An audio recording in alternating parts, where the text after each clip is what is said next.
Paris, Berlin, New York, San Francisco, Pékin, Dubaï, Shanghai, Bamako. Tu as pu sentir une évolution musicale entre le passage à M6 et maintenant, quoi. Du coup, tu as senti une évolution musicale entre les deux. Je travaille avec quelqu'un qui s'appelle Romain Ben Abdelkader, avec qui je coécris mes titres aujourd'hui. Et justement, ton premier single, Pole Position, est sorti en 2019 et Oui. tu as sorti plein d'autres titres, justement. Oui. Et quels sont les thèmes que tu utilises, quels sont les thèmes sur lesquels tu te bases pour écrire tes chansons?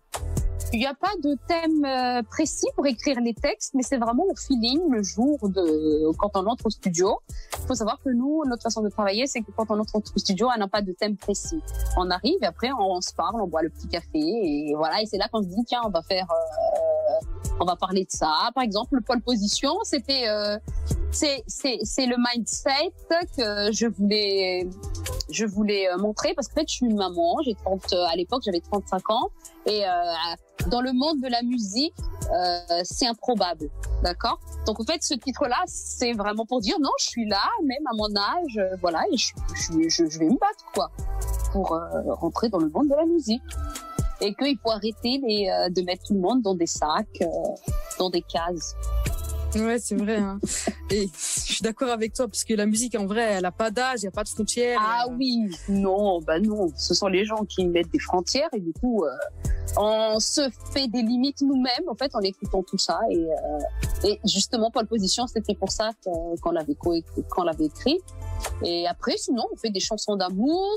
Mais sinon, généralement, on se base beaucoup sur mes sentiments et mes vécus. Par exemple, il y a le titre Je le vois.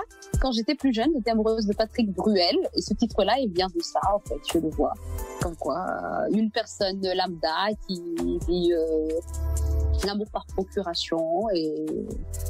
Voilà. Et sinon, le dernier titre vient Je t'emmène. C'est le fait pendant le confinement. Du coup, on ne sort pas et on se dit qu'est-ce qu'on va faire dès qu'on sortira? On veut partir où? Parce que finalement, on rêve.